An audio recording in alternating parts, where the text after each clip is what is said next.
The making of the scientist chapter 6। चलिए अब देखते हैं इस कहानी में क्या क्या चीज़ें हैं। मेकिंग ऑफ द साइंटिस्ट यानी कि साइंटिस्ट बनना।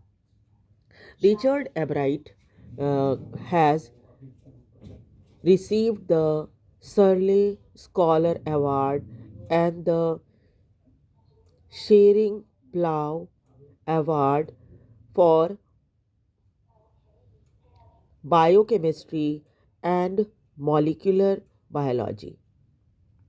It was it was his fascination for butterflies that opened the world of science to him. तो रिचर्ड एब्राइट की ये कहानी है और उसमें उनके सबसे पहले तो उनको क्या क्या अवार्ड मिले उसके बारे में बताया गया है कि उनको शर्ले स्कॉलर अवार्ड मिला है, फिर शेरिंग प्लाव अवार्ड मिला है बायोकेमिस्ट्री के लिए और मॉलिक्यूलर बायोलॉजी के लिए। सिर्फ बटरफ्लाई के लिए के प्रति आकर्षण के कारण ही क्या हुआ था, एक साइंस की नई दुनिया उनके सामने खुल गई थी। चलिए देखते हैं कैसे साइंस में उनका इंटरेस्ट जगा। At the age of 22, a former Scout of the Year excited the scientific world with a new theory on how cells work. 22 वर्ष की उम्र में ही एक लड़का जो कि स्काउट ऑफ द ईयर भी रह चुका अपने कॉलेज में, पूरी दुनिया को उसने उद्वेलित कर दिया था अपनी नई थ्योरी से, जिसमें उसने ये बताया था हाउ सेल वर्क्स या सेल कैसे काम करता है। Richard H. Abright and his college roommate explained the theory in an article in the proceedings of the National Academy of Science. और रिचर्ड एब्राइट और उनके एक कॉलेज रूममेट जो थे, उन दोनों ने मिलकर इस थ्योरी को एक्सप्लेन किया एक आर्टिकल में जिसका नाम था the proceedings of the national academy of science. It was the first time this important scientific journal had ever published the work of college students. ये इस जर्नल में पहली बार ऐसा हुआ था कि किसी इस कॉलेज में पढ़ने वाले स्टूडेंट की आर्टिकल इसमें पब्लिश हुई। In sports that would be like making the big league at the age of 15। और स्पोर्ट्स में अगर हम कहें तो बड़े लीग में खेलने का मौका 15 साल की उम्र में मिल जाए, वैसे ही घटना ये रिचर्ड एब्राइट के साथ हुई थी जो कि सिर्फ 22 साल के थे और उन्हें एक ऐसे इम्पॉर्टेंट जर्नल में आर्टिकल लिखने का मौका मिला और वो पब्लिश हुआ। Hitting home run your first time at bat, और पहली बार बैटिंग करने का भी मौका मिल गया, है ना। For Richard एब्राइट it was the first in a long string of achievement in science and other field. Richard एब्राइट के लिए भी ये पहली अचीवमेंट थी इस फील्ड में, साइंस और दूसरे फील्ड में भी। ऐसा नहीं था कि सिर्फ साइंस में इंटरेस्टेड थे, दूसरे फील्ड्स में भी उनको बहुत इंटरेस्ट था। And it all started with butterflies, और इनकी पूरी कहानी जो है बटरफ्लाइज से स्टार्ट हुई थी।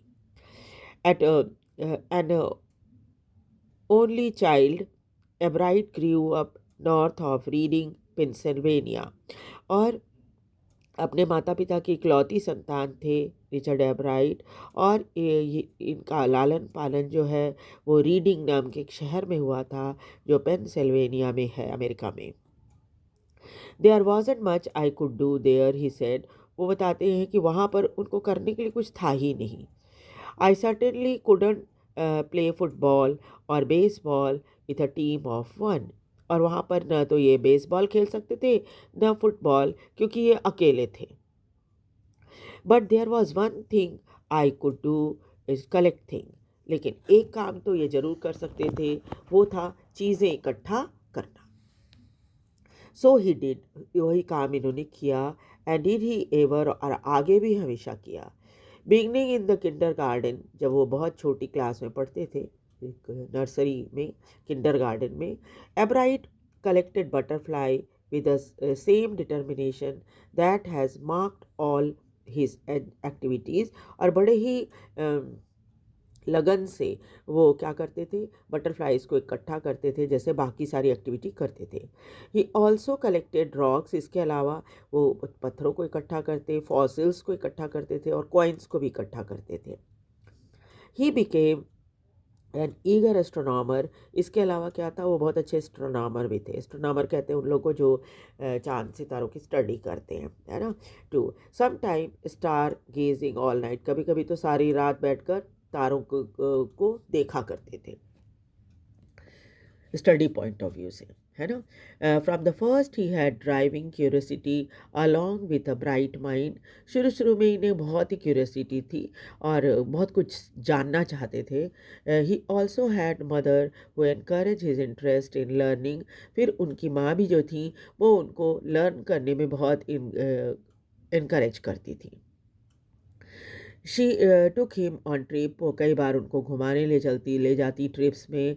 ब्रॉट हिम टेलीस्कोप, चूँकि ये स्टार गेजिंग बहुत करते थे तो उनके लिए टेलीस्कोप खरीद कर ले आई।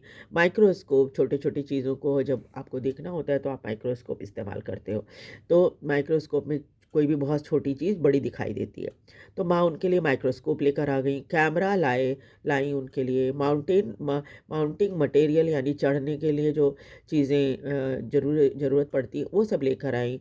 एंड अदर इक्विपमेंट, और दूसरे भी और कई सामान लेकर आई। Help in many other ways, और भी कई दूसरे तरीके से माँ इनको मदद किया करती थी। I was his only companion until he started school, his mother said। माँ कहती हैं कि मैं ही अकेली उसकी साथी थी जब तक वो स्कूल नहीं जाने लगा। And that I would bring home friend for him. मैं आफ्टर दैट, उसके बाद क्या हुआ, जब इन्होंने स्कूल ज्वाइन कर लिया तो दोस्तों को घर ले आती थी उनके माँ इनकी। But at night we just did things together, लेकिन रात में तो दोस्त होते नहीं थे, दोस्त तो चले जाते थे खेलने के बाद। तो क्या होता था कि माँ और बेटे दोनों रात में एक साथ रहा करते थे, जहाँ पर भी घर में रहे तो, है ना। Richie was my whole life after his father died. और रिचर्ड एब्राइट अकेले उनके लिए उनकी ज़िंदगी थे, क्योंकि पिता की मृत्यु हो चुकी थी। When Richie was in third grade, पिता की मृत्यु उस समय हो गई थी जब रिचर्ड एब्राइट थर्ड ग्रेड में पढ़ते थे। She and her son spent almost every evening together.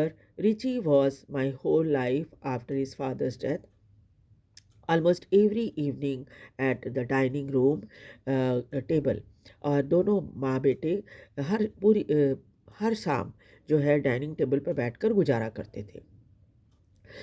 If he didn't have things to do, माँ देखती थी इसके पास अगर कोई काम नहीं है करने के लिए, I found work for him, ये काम ढूंढ देती उनके लिए। काम क्या, नॉट ओनली फिजिकल वर्क, खाली मतलब इधर करो उधर करो, ये काम करो वो काम करो नहीं, बट लर्निंग थिंग, वो क्या करती थी, उनको कुछ ना कुछ लर्न करने के लिए दे देती थी कि लर्न करो। His mother said he liked it, और लर्निंग का काम जब माँ देती थी उनको तो उनको बहुत पसंद था। ही वांटेड टू लर्न, उनकी इच्छा थी कि वो लर्न करें। एंड लर्न ही डिड, बस लर्न करने का ही काम किया करते थे वो। He earn top grade in school, और सिर्फ इसी लर्निंग की आदत के कारण उनको स्कूल में टॉप ग्रेड मिला करता था। On everyday thing, he was just like every other child, his mother said। और माँ कहती है कि बाकी रोज़मर्रा की ज़िंदगी में जैसे बाकी सभी बच्चे होते हैं वैसे ही इसका भी व्यवहार था। By the time he was in second grade, Ebright had collected all 25 species of butterfly found around his hometown। और जब तक सेकेंड ग्रेड में एब्राइट पहुँचे तब तक तो उन्होंने हर तरह के बटरफ्लाइज़ को इकट्ठा कर लिया था, जो कि रीडिंग के आसपास उड़ती थी, दिखाई देती थी। करीब 25 स्पीसीज़ थी, है ना, और उनका होम टाउन रीडिंग था, तो वहाँ पर जितनी तरह की बटरफ्लाई उड़ती थी सबको उन्होंने कलेक्ट कर लिया था। यहाँ पर उसकी लिस्ट भी उन्होंने दी है कि कितनी तरह की बटरफ्लाई जो थी उसको उन्होंने इकट्ठा किया, जैसे गॉसमर विंग्ड बटरफ्लाई, फिर स्नाउट बटरफ्लाई, फिर वुड निम्फ एंड सैटायर्स बटरफ्लाई, फिर मोनाक्स बटरफ्लाई, वाइट एंड सल्फर्स, उसके बाद है ब्रश फुटेड बटरफ्लाई। इतनी तरह की बटरफ्लाई उन्होंने इकट्ठा कर लिया था। The probability would have been the end of my butterfly collection, he said, but then my mother got me a children's book called The Travels of Monarch 10. That book, which told how monarch butterflies migrate to Central America, opened the world of science to the eager young collector.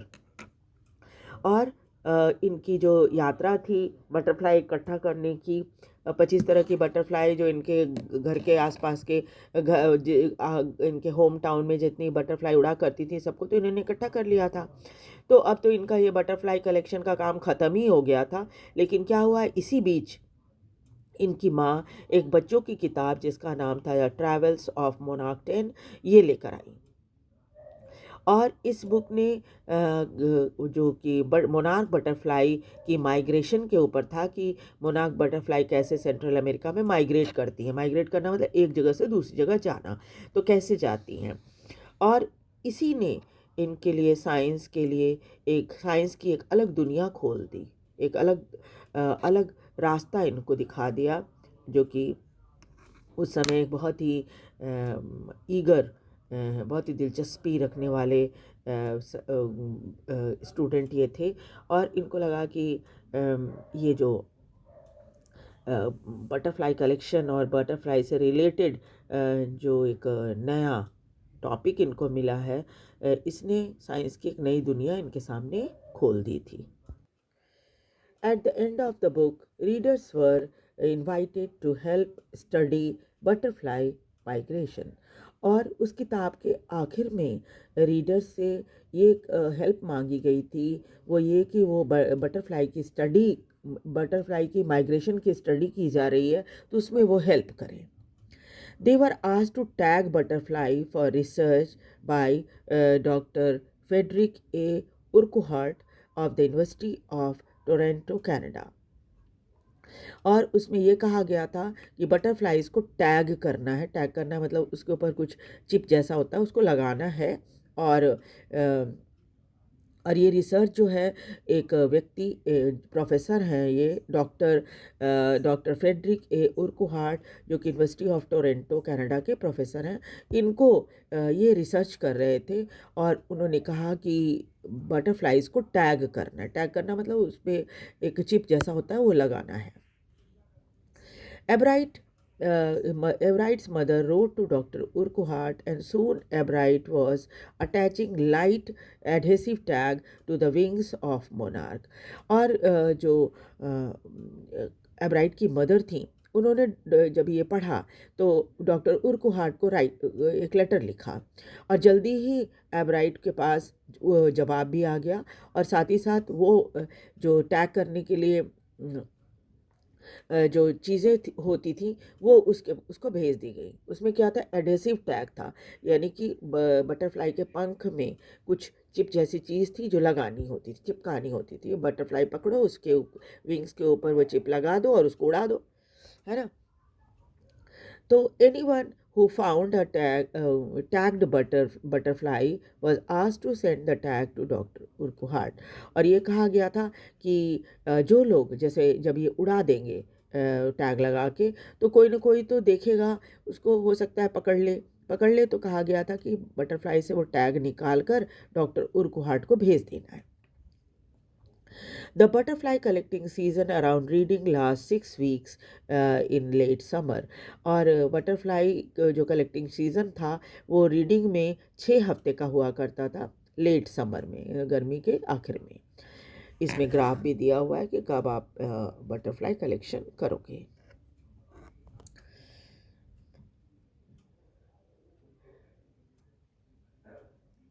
If you are going to chase them one by one, you won't catch very many। अगर आप भाग भाग के butterfly को पकड़ोगे तो आप ज़्यादा butterfly नहीं पकड़ पाओगे। So the next step for Ebride was to raise a flock of butterfly। तो अगले स्टेप जो एब्राइट ने लिया वो था कि बटरफ्लाई पाल लो, है ना। He would catch a female monarch, उसके लिए वो क्या करते थे, फीमेल मोनार्क बटरफ्लाई को पकड़ लेते थे। टेक हिज एग्स, उसके अंडे इकट्ठा कर लेते थे। Raise them in the basement through their life cycle, और अपने घर की बेसमेंट में उसकी लाइफ साइकिल पूरी होने तक रखते थे उसको। From egg to caterpillar to pupa to adult butterfly, ये इनकी लाइफ साइकिल है बटरफ्लाई की। And then he would tag the butterfly, उसके बाद क्या होता था, जब बटरफ्लाई अंडों से निकल ये साइकिल पूरी हो जाती थी तो एडल्ट बटरफ्लाई बन जाता था। उसके बाद उसमें वो बटरफ्लाई में टैग लगाकर उसे उड़ा देते थे, wings and let them go, उड़ा देते थे उसको। For several years his basement was home to the thousand of monarch of different stages of development, और कई सालों तक उनके घर का बेसमेंट जो था वो घर बन गया था हजारों मोनार्क के लिए, जो कि अलग अलग स्टेजेस में जिनकी डेवलपमेंट वहाँ पर हो रही थी। Eventually I began to lose interest in tagging butterfly, लेकिन लगातार ये काम करते करते बोर हो गए उससे। It is a tedious and therefore not and there is not much feedback, ये थोड़ा मेहनत का काम था और कोई अच्छा फीडबैक भी नहीं आ रहा था। Everett said, in all the time I did it, जितने समय तक उन्होंने इस काम को किया, ही लाफ्ड, वो हंसते हुए बताते हैं, only 2 butterfly I had tagged were recaptured, सिर्फ 2 ही बटरफ्लाई को पकड़ा गया दोबारा से, टैग की हुई बटरफ्लाई को। And they were not more than 75 miles from where I lived, और इन बटरफ्लाई को भी इनके घर से करीब 75 मील की दूरी में ही पकड़ा गया था, तो इस वजह से बहुत दूर भी ये नहीं गई थी। Then in the 7th grade, he got a hint of what real science is when he entered a county science fair and lost. फिर जब ये 7th ग्रेड में पढ़ते थे तब इन्हें पहली बार ये पता चला कि असल में साइंस क्या होता है। जब एक काउंटी साइंस फेयर हो रहा था, जो मेला होता है साइंस मेला, वो हो रहा था, उसमें ये शामिल हुए, लेकिन वो हार गए इन द सेंस कि उनको कोई प्राइज़ नहीं मिला। It was really a sad feeling to sit there and and not get anything while everybody else had won something. इनको लगा कि बड़ा ही मायूस करने वाला एक्सपीरियंस था, जबकि देख रहे थे कि सारे दिन बैठो और कुछ भी नहीं मिला आपको, जबकि वहाँ पर जितने पार्टिसिपेंट थे उनको कुछ न कुछ ज़रूर मिला था। His entry was slides of frock tissue, ये जो एंट्री लेकर उस साइंस फेयर में गए थे उसमें क्या था, वो फ्रॉक टिश्यूज़ के ऊपर उन्होंने बनाया था ये अपना slide, which he showed under a microscope. जो लोग वहाँ पर आते थे उनको ये माइक्रोस्कोप से दिखाते थे उसको। He realize the winners had tried to do real experiment, तब इनको समझ में आया कि असल में क्या था, विनर वही लोग बने थे जो रियल एक्सपेरिमेंट करके वहाँ पर दिखा रहे थे, not simply make a neat display, उनकी तरह नहीं जो फिर एक खाली सिर्फ नीट डिस्प्ले था, यानी सब कुछ वो बनाकर वहाँ पर ले गए थे और माइक्रोस्कोप में लोगों को देखना था, वो मतलब वहाँ कुछ करके नहीं दिखा रहे थे, तो इनको फ़र्क समझ में आ गया था। So in the next class will continue with the chapter. मुझे बहुत जुकाम हो गया है तो मैं ज़्यादा बोल नहीं पा रही हूँ, ऊपर से मेरी जो पेट डॉग है वो बहुत ही शोर मचा रही है बाहर में। ठीक है, तो आप ना वीडियो को लाइक और सब्सक्राइब ज़रूर कर दीजिएगा और शेयर भी कर दीजिएगा ताकि दूसरे बच्चे भी इसका फ़ायदा उठा सकें, और मुझे पूरा विश्वास है कि आपको स्टोरी समझ में आ रही होगी। Thank you very much.